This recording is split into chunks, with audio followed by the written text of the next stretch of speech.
Assalamualaikum warahmatullahi wabarakatuh. Perkenalkan, nama saya Tasya Aprilia dengan NIM 2210543008 dari kelas Ekonomi Publik 2. Baiklah, di sini saya akan menjelaskan tentang soal lisan kurva yang saya dapatkan, yaitu nomor 8 mengenai tax incidence when market supply is perfectly inelastic. Artinya adalah insiden pajak ketika penawaran tenaga kerja bersifat sempurna, tidak elastis atau inelastis. Jadi saya akan menjelaskan dulu mulai dari sumbu vertikal Y-nya di sini adalah upah atau dalam bahasa Inggris kita bisa disebut dengan wage, dan ini dalam dolar. Lalu ada sumbu X atau sumbu horizontalnya, yaitu jumlah jam kerja per tahun, atau bisa dibahas dalam Inggris dalam labor hours per year. Lalu di sini kurva supply-nya itu bersifat vertikal atau tegak lurus, yang artinya penawaran tenaga kerja tidak elastis sempurna. Jadi jumlah tenaga kerja tetap meskipun upahnya berubah, maka jumlah tenaga kerjanya akan tetap. Lalu untuk kurva demand-nya, permintaan tenaga kerja dari perusahaan tersebut.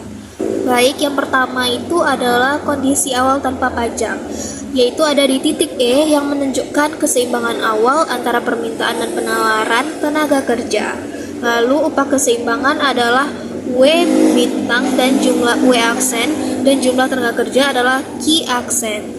Nah, di sini bisa kita lihat setelah kenaikan pajak yang dikenakan adalah pajak atas upah, misalnya pajak penghasilan atau payroll tax. Karena ada pajak, maka kurva permintaan tenaga kerja akan turun ke bawah sebesar-besarnya pajak. Atau bisa kita bilang karena perusahaan membayar lebih mahal untuk setiap tenaga kerja, adanya pajak, jadi titik keseimbangan baru terbentuk di F. Dengan syarat, upah yang diterima pekerja atau net wage itu ada di WN sama dengan W aksen G dalam kurung 1 kurang T yang ada di sebelah kiri.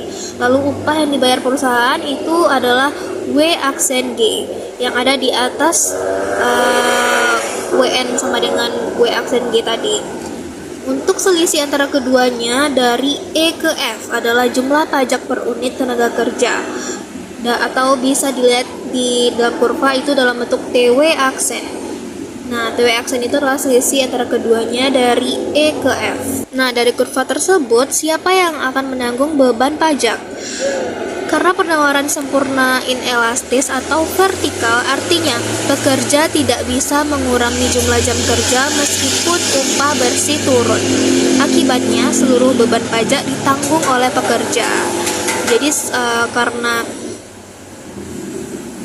upah bersih yang diterima pekerja menurun sebesar pajak, sedangkan perusahaan tidak menanggung beban apapun.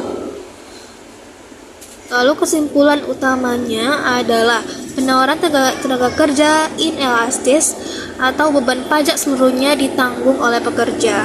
Kuantitas tenaga kerja Q aksen tidak akan berubah, hanya upah bersih yang akan turun.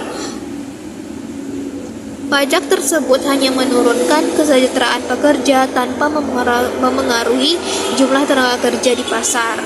Jadi, jika penawaran tenaga kerja tidak elastis atau inelastis, pajak tetap pada tenaga kerja akan sepenuhnya dibebankan pada pekerja, bukan pada perusahaan.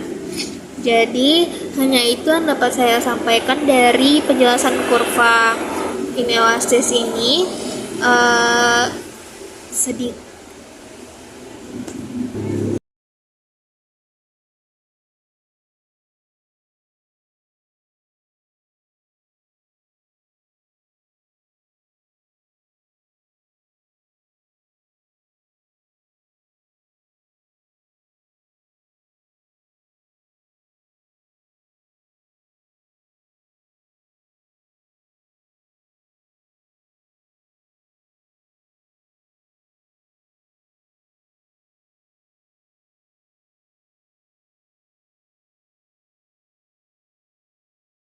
Jadi hanya itu yang dapat saya sampaikan dari tax incident when market supply is perfectly inelastic. Dari kurva pajak inelastis ini, mohon maaf apabila ada salah dan janggal. Terima kasih sebelumnya, Pak. Assalamualaikum warahmatullahi wabarakatuh.